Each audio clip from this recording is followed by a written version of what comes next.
Okay, so this is a poster that I had made from the ICA book on chiropractic and radiology.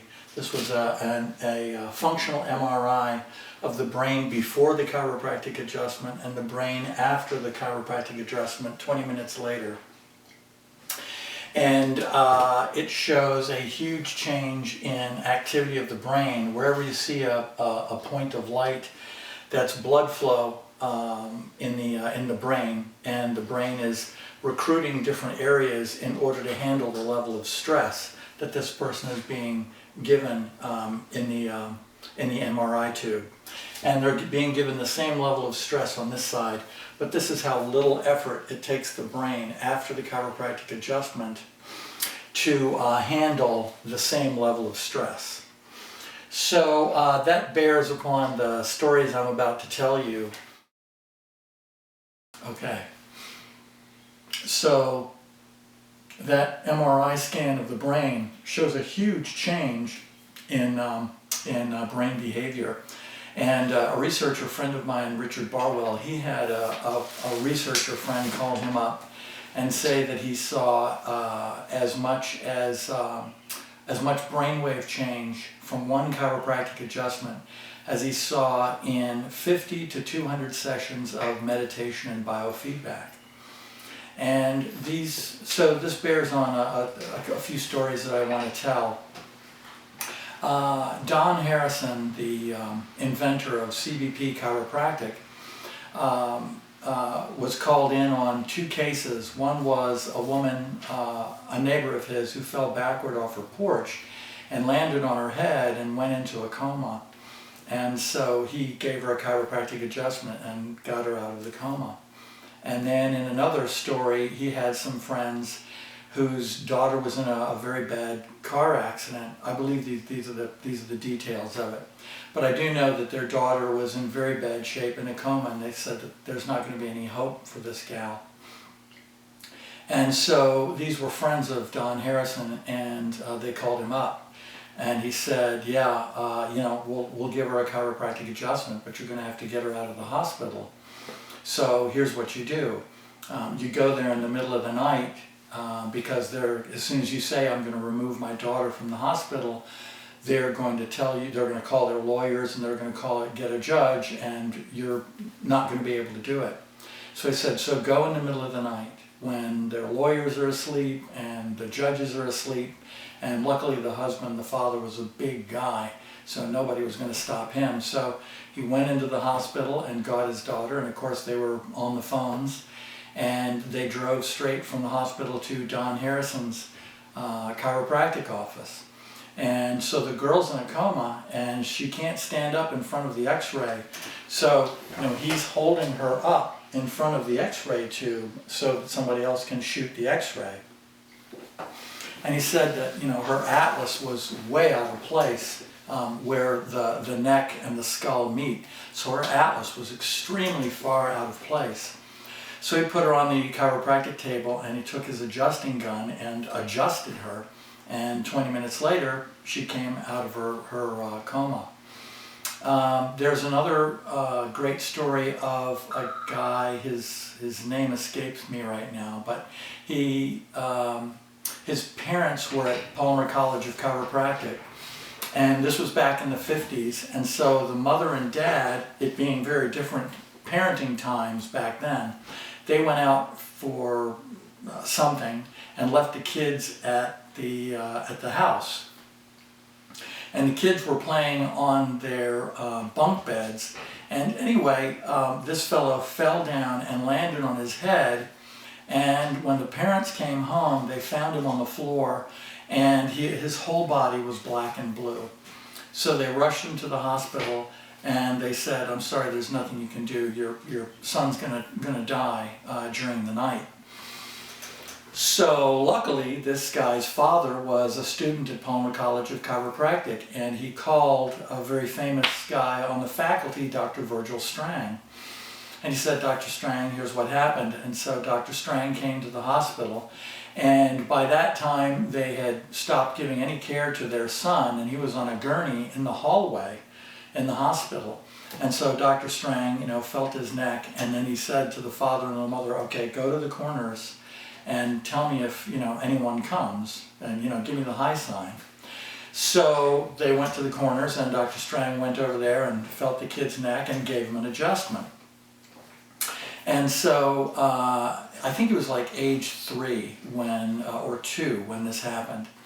And so they told him that story when he was age 5. And he knew at that time that he was going to be a chiropractor. And so years later, he got into Palmer College of Chiropractic, and he asked around his first day at the school, and he says, hey, where's Dr. Strang? And so they said, there's Dr. Strang. And so he walked up to him, and he reached out his hand to shake his hand, and he said, hi, Dr. Strang, I'm so-and-so. And Dr. Strang said, are you that kid from the hospital? So he tells him this. He ends the story by saying he took Dr. Strang out to lunch to thank him for saving his life. So I bring these stories up because chiropractic is making these profound changes in the brain, and as Dr. Chris Kent says, if chiropractic is changing your brain, they're changing everything about you. So. I've always been, and Don Harrison says, chiropractors, look for these extreme cases like this because they can make you famous, they can make chiropractic famous, and nobody else can duplicate what we do on patients that are having a coma. So anyway, my son and I were at Home Depot this past Saturday, and I was looking for fencing for the backyard. And we went to the lumber section in Home Depot, and then we went to the other side of the building to the gardening section and looked all around in there, and they said, no, go to customer service. So we went to customer service because I was looking for a particular type of fencing. And they said, no, go back to lumber and ask if you can, put in an order there. So my son was saying, oh, Dad, golly, this is why I can't stand Home Depot. Let's go. And I said, son, we've been here almost an hour already. Might as well stay and get it done. So then there was another thing that I wanted to go check out, and so I went over there, and as we were standing there looking at these different things, there's a big commotion at the end of the aisle, and this girl runs up there, and it's COVID-19 time, and she's got her mask on, and she's yelling something. So she takes her mask off and she says, is there a doctor anywhere? Is there a doctor? Is there a doctor here? There's a man having a seizure. And so I thought, yeah, this could be my chance. So I walked up the aisle and I told my son, come on, let's go. And we turned the corner and I looked down, several rows, and there's a man, he's not having a seizure now, he's dead to the world as far as I can tell, and there's a bunch of people standing over him.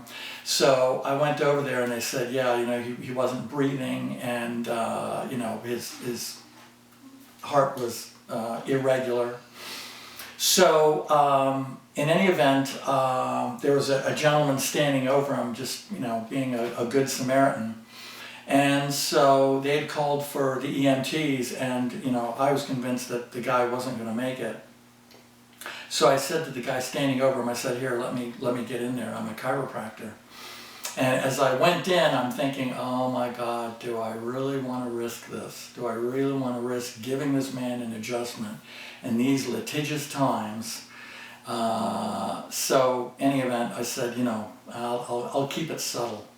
So the man was on his side, and I lay him on his back so that I could feel his neck, and I just went up his neck, and he had a big problem in there. And so I tilted his head and just gave him a quick adjustment, and made it very subtle. Didn't tell anybody what I was doing, and I don't know what they thought, if they thought anything. I don't know how slick I was with it. It's pretty subtle, pretty quick. And then I put him back on his side.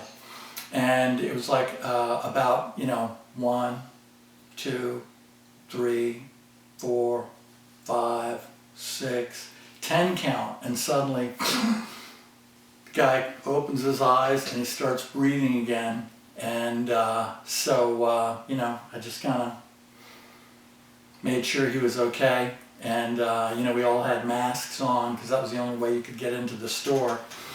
So anyway, I went to the restroom and washed my hands, and you know, came back, and EMTs were there, and shortly after, the guy sat up, and they put him on a stretcher and took him out, but you know, his eyes were open.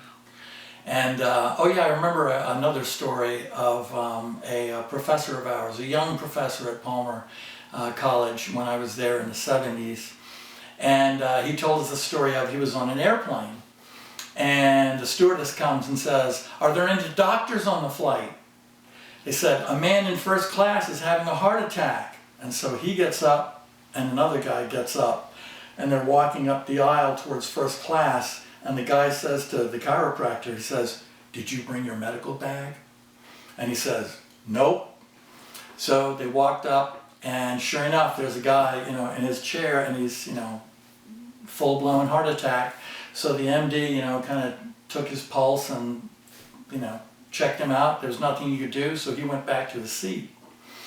And so our chiropractor, freshly minted, just graduated from school, he excuses himself to the people in the back, and he gets in back of the chair and feels the guy's neck, and sure enough, big old atlas problem, and he goes, "Boom!" and adjusts him, and then, you know, he goes back to his seat. And he said at the end of the flight, the guy got up and walked out on his own power.